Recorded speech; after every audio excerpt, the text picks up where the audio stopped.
Now, if you want to sleep like a baby, you definitely want to watch this video. Of course, babies are up all night crying, and I'm being very sarcastic. This video is kind of a remake of a video I did a year ago on consuming kefir in the evening to improve your sleep. Kefir is way, way better than yogurt, and I'm going to talk about why. When you consume kefir, you're giving these microbes a place to live. And in exchange, it gives you a lot of other benefits. The big one is going to be sleep.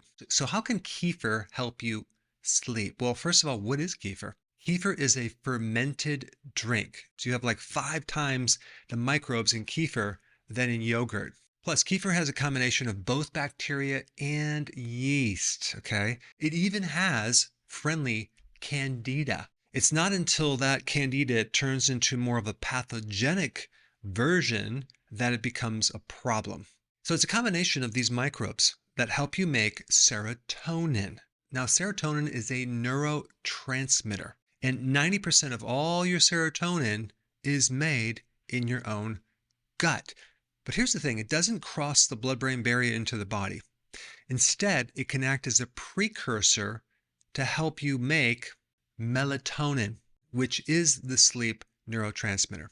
So these microbes from kefir actually go into the body and they inoculate or seed your microbes to help you grow more microbes in actually the right balance. And the microbes from kefir actually can survive the stomach acid, whereas yogurt, it doesn't survive. Now, there's definitely benefits to yogurt because it can act like a food for certain things in your gut, but kefir actually is a probiotic, okay, that can help your gut by providing the precursor to melatonin, but also it can help lower cortisol, which is the main stress hormone. And if you have that cortisol pumping through your blood, you're not going to sleep. The beneficial bacteria and yeast in kefir can help break down the protein in milk, like casein and other proteins, into a digestible protein.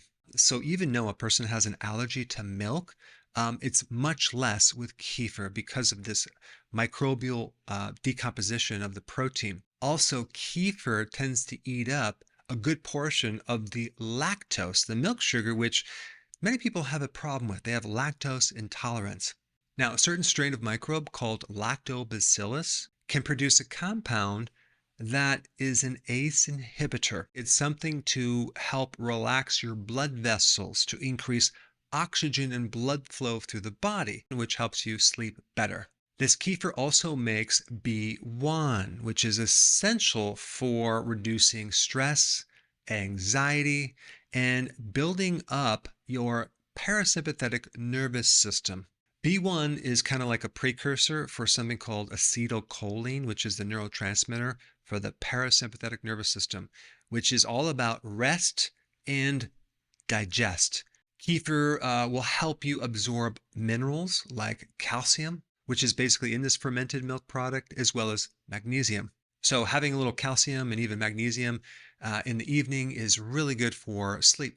But in addition to sleep, these microbes in kefir help with a lot of other things too. It can help reduce allergies, asthma, help balance your cholesterol, help with any digestive bloating or constipation, and help your immune system. Now, there's some updates from my previous video. Number one, for those people who are on keto that are doing intermittent fasting, it might be best to consume the kefir at your last meal instead of right before bed. Even though a lot of people do it right before bed and it helps them. But if you're doing the intermittent fasting program, just take this at the end of your last meal.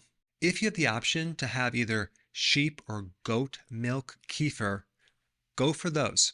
Now, if you have the option to be in a certain state like California, which sells raw milk kefir, go for that.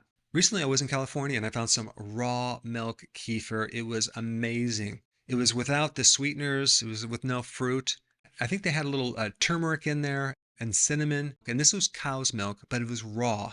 It was amazing. And if you can't find raw milk kefir, you might want to consider making your own from raw milk. I do it occasionally, and what you would do is you have a couple options. You're going to buy the starter. It's kind of like a kefir grain, and you're going to add that in a certain amount to the milk, either cow's milk, sheep milk, or goat milk. And then you have an option of keeping the lid either open or closed. Now, if you keep it open, you'll put some like cloth over it or some type of netting, or you'll just make it closed. Now, each of those methods create a slightly different effect on this kefir. When you keep the lid open, okay, you provide more air, you support the aerobic microbial growth versus the lid closed, which you're supporting the anaerobic microbial growth. And anytime you provide more air to fermentation, you get more of a yeast growth, a hint of sourdough bread, but less sour. Whereas the anaerobic, where the lid is closed, it's going to be more sour because of the lactic acid. So when you go out and get kefir, don't get the low fat, get the whole milk, get the plain version, and you might just find yourself sleeping so much better. Now, because of the censoring and the suppressing of the algorithms on YouTube, it's becoming more difficult to find my content. And there's a lot of content that I cannot put on YouTube, unfortunately. So to make sure you have full access of all my information, go to drberg.com and subscribe to my newsletter by clicking the link down below in the description. I will see you on the other side. I mean, just read the comments in my first video on kefir just to see the amazing success stories. And I'll put that video up right here. Check it out.